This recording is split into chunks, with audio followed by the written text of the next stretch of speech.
In this video, I'm going to show you step by step on how I take a concept and idea and turn it into a finished t-shirt design. Specifically, this t-shirt design right here. Let's go.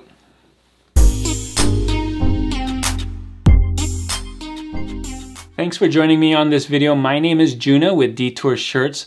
I've been designing and selling t-shirts online since 2005.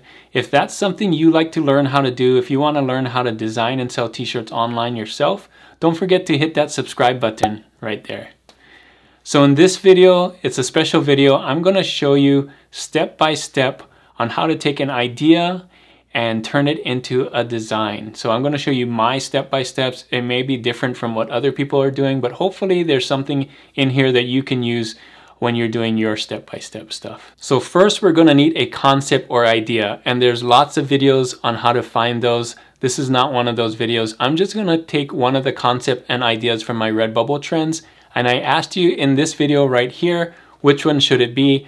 And a bunch of you said that I should be doing Death Riding a Unicorn. You can see it right here. So that's the idea I'm going to do in this video today. I'm going to show you step by step on what I did from beginning, starting with a blank sheet of paper and going all the way to the final end with my final product and what I'm going to do and what I'm going to use to put onto Redbubble, Merch by Amazon, and all of these things. So you're going to want to stay till the end so you can see the final edition and how I got there, as well as another edition of trend credits. So let's get started. So the very first thing I start with is a pencil and paper, and I just jot down ideas. So the first thing I draw is kind of a really rough sketch. You can see it right here. This is my first drawing, really rough sketch of the things that I want to put together. So in this drawing, you can see a unicorn, very rough sketch of a unicorn. I wanted the unicorn purposely to be on two legs, standing up, just to give it some action, to give it some motion. And then I have Death riding the unicorn, and I made sure that the sickle was pointing inwards, so that's very important. I wanted it to be all together, kind of making a circle. So you can see going up with the horse's legs and then around with the sickle and coming back down if you follow that sickle handle down. So this is a tactic in design, at least for me, is I'm trying to make people look at the design instead of away from the design. So you'll notice everything is pointing back at the artwork. It's going up with the head of the horse, around with the sickle's pointing back at the horse, coming down with the handle, and even the tail's coming up and around underneath. So it makes kind of this circle. So the reason I do that is so that the attention, the focus is right there. So those are the kinds of things I kind of jot down real rough just to get a layout of it. And that's my first thing that I do, my first step in designing. So the next thing I like to do after doing a rough sketch is to do a more detailed sketch. And so I take my rough sketch and I draw another one using the rough sketch as a guide to make a more detailed sketch. And this detailed sketch thing, I make sure that the head's the right size, the legs are the right size. I'm doing more of a kawaii style, so you'll notice a lot of things are more round. The faces are bigger, the head's bigger, the legs and feet are rounded. Kawaii means cute, and so giving them those round edges make it a little more cute. Having big faces, big eyes, make it more cute. So that's what I'm going for. That's my second step after doing a rough sketch, is to do a more detailed sketch. So now I'm going to scan that in, and this printer right here is also a scanner, so I'm just going to scan it with that, and then it's going to upload into this computer right here, and that's when I'm going to do my work. So here I am in Affinity Designer. I scanned my drawing in here, my detailed drawing, and I'm going to show you, I have this on here. I'm calling this original scan, but so if you look at the size of this artboard, I've made my size 4500 by 5400 pixels. That's the Merch by Amazon size. And I'm going to do some guides here. So I don't know if you know this, but let's zoom in here and I'll show you what I do. I'm going to put some guides here at 500. So you can see it starts at 0. That's my top of my page. If I go up here to the corner and I move this to the corner, you can see it's 0, 0, right, by default. So I'm going to take my guides and go all the way to 500. You can see it right there. If I move it closer, you can see it's right on 500. And then if I move this in here, I'm holding down Shift and clicking the mouse to move. So that kind of pans it. That's in one of my other videos. So I'm clicking on the ruler and then dragging it down for guide. So I'm going to drag this down to 500 right here, and then all the way to the other side here, it's 4,500, so I'm going to go to 4,000 right there. So all that is just, I'm making sure that I don't go all the way to the edge. I kind of want to keep it in right here. And so when you bring it in, you may have to size it down or up or whatever. If you just size it to make it fit and go in closer like this, kind of bring it up, and that's kind of where you want to be. At least for me, that's what I do. I put the guides here, and so I make sure that my size is right. I make sure I'm on the layers palette. I click on this, and then this scan right here, you can make the opacity lower. So instead of having it so dark like this, I'm going to take my opacity and bring it down. I'm going to take it down all the way to like 20%, so it's barely visible. And then I'm going to lock this down. So just hitting the lock right here, you can see it's locked down. So now I can't click on it, right? If I accidentally click on it. And the reason I want to do that is because I don't want it to move. So if you don't lock it down, you may click on it accidentally and move it. And when you're tracing, that's going to mess you up. So make the opacity lower and lock it down. And now I can come in here and I'm going to zoom in, and I'm going to just take my pen tool right here, pen, and I'm going to start drawing. So I'm going to take this line here and draw it like this. And you know, I can do some different things. I can hold down Control and click on this and then get rid of that line and kind of come down over here. Maybe make this turn like this, just like that, just a rough thing. And you're not seeing a line right now, you're just seeing this blue line, and that's because I haven't chosen the color yet. So you can see here, nothing's chosen. I'm gonna go to my outline, not my fill, and then click black. And then I'm gonna use 100% black, so all 100 here. And that's just so I have the purest black. So right now you can see it's a pretty good thickness. I have this stroke set at 10 points.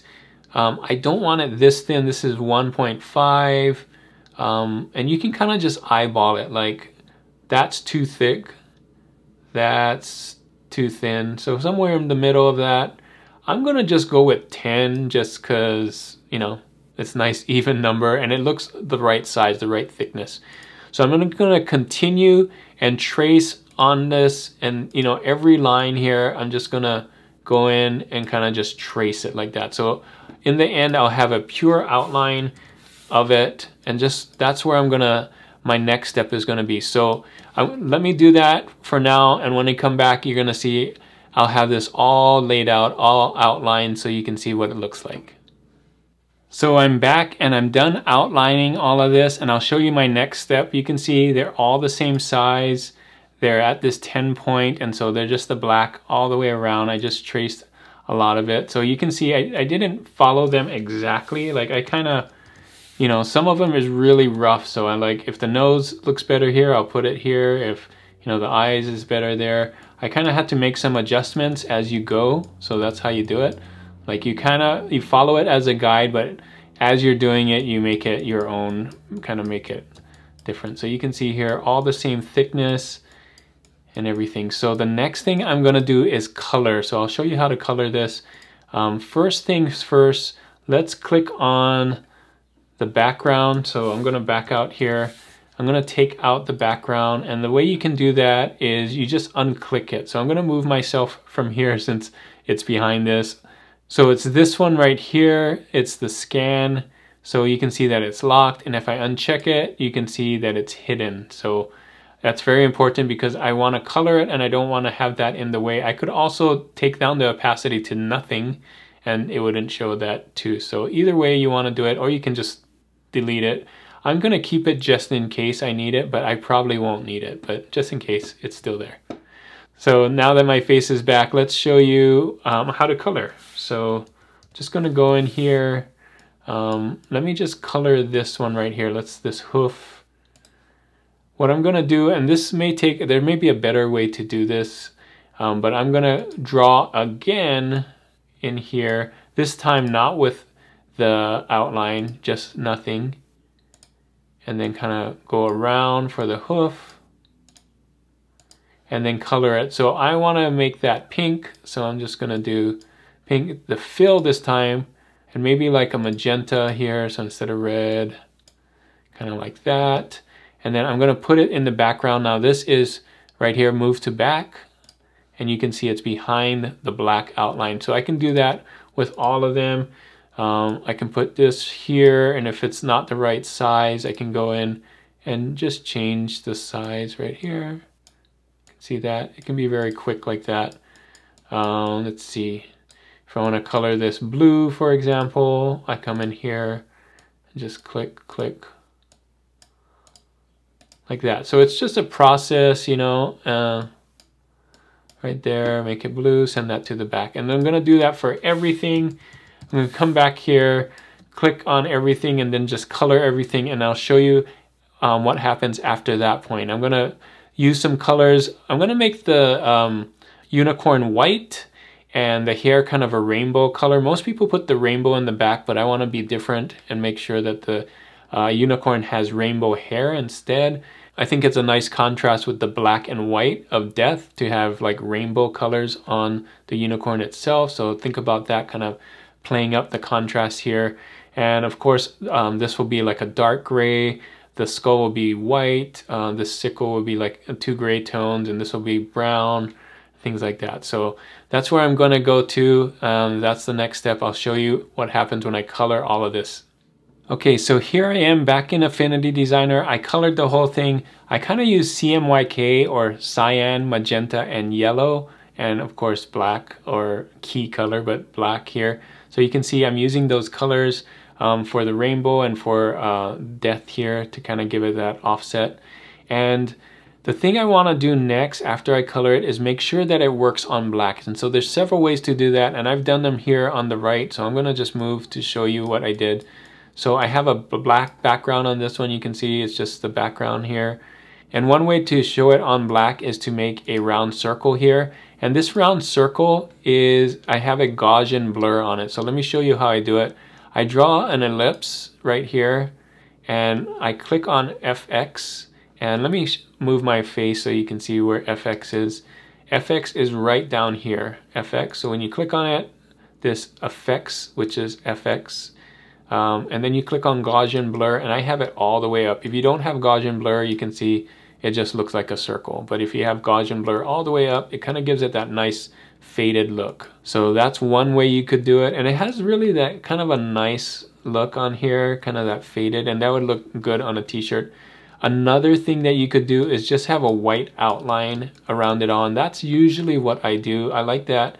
It's real easy. All you have to do is copy the whole thing and do a white outline on it. And if you see here, and I put it in the back so you can see right here is a copy of the whole thing, and I kind of put it all together, add together, and then outline that whole thing. So you can see this one has an outline. If I turn it off, there's no outline, right? Turn it back on, there's the outline like that. So just a white outline. I think my outline is 10. Let's see what the stroke is. Yeah, 11, 10, whatever you want here. Kind of the same thickness as the line itself. So whatever thickness you used here, you want to use that again for the thickness. So let me show you. I'm going to zoom in so you can see kind of that white outline here. So the next thing I want to do is to add some highlights and shadows. Mainly shadows. I usually don't add highlights, but here's the way that I add my shadows. So let's say I want a shadow on this hair here. So I'm going to click on here, click just like how we did the color, but we're going to just do the shadow. So let me show you, take out this here, go like this.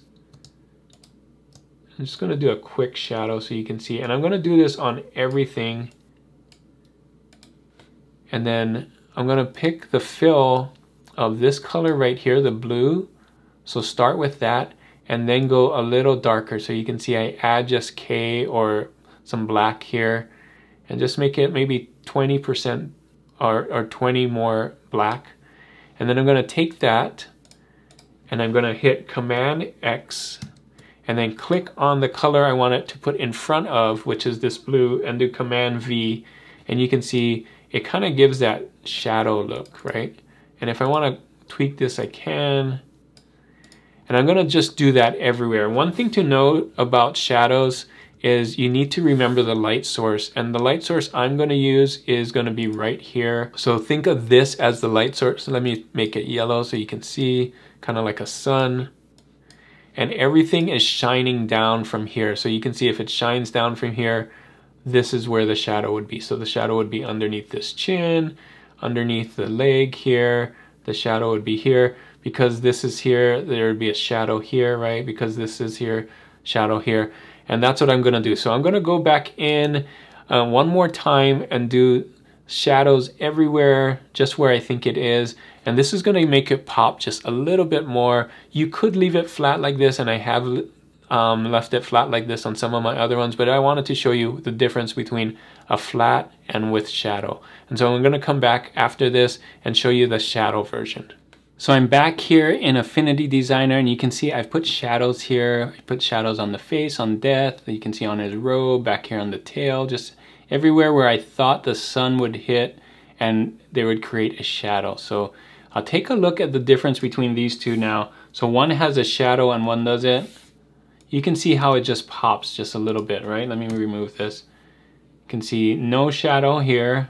Shadow here, so it just kind of gives it a little more depth and kind of gets it to pop. So I didn't like the foot that I had here because it was like white on white, and so I got rid of the foot. That's something you can do. If you see something that doesn't feel like it works, change it. You don't have to stick to your drawing that you did a while back. Just change things up, and I did. So I took out the legs, so he's more like a floating on here, and then I don't have that different, you know, white on white. I just have black against white, which gives it a little more contrast, and I think helps a little bit more. So that's all you do right there. So once you're done with that, take out the background here and you can just export it. So go on here, click on it, and hit Command, Option, Shift, S. That's your quick keys to export.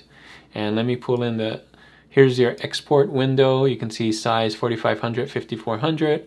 And now click on selection only and then export, and you'll be done. And that's how you export a 4500 by 5400. Make sure this is the right size. Do 0 here and 0. There we go. You don't want to export it at the wrong size. Make sure that it's exactly 4500 by 5400. Or else Merch by Amazon will reject it. And hit export and you'll be done. So that is it, guys. Thanks so much. Hopefully this was really helpful for you and you saw some steps or some things in my steps that may help you in your steps to go from a blank sheet of paper, rough drawing, more detailed drawing, and then an outline, and eventually all done in Affinity Designer. And this is still a vector, so you can, you know, play around with it. You can size it up and down. You may want to change some colors or whatever and do this in a different way. So now you have it as a vector and it can be one of your vector arts, and save it. And these make great stickers as well. So I'm going to put these on stickers, on t-shirts, on different things on RedBubble and on Merch by Amazon, and we'll see how we do. I may do a video 3 months down the road and see if this actually sold. If not, it was a good learning experience on how to draw, and very creative. So this is why I love doing it, because it's a great creative outlet to kind of challenge myself on drawing different things. So hopefully, again, this was really helpful for you. Leave in the comments what you liked about this, if you learned anything. And your reward for staying all the way till the end is another edition of Trend Credits. Thanks for joining me on this trend credit. Here is your trend, Funny Leopard Gecko Pet. Take a look at these. I had no idea this wasn't even on my radar. I just found this. Take a look at these low BSRs. Amazing. I have no idea why leopard geckos are a trend, but here you are. Some lower BSRs there, some higher ones too.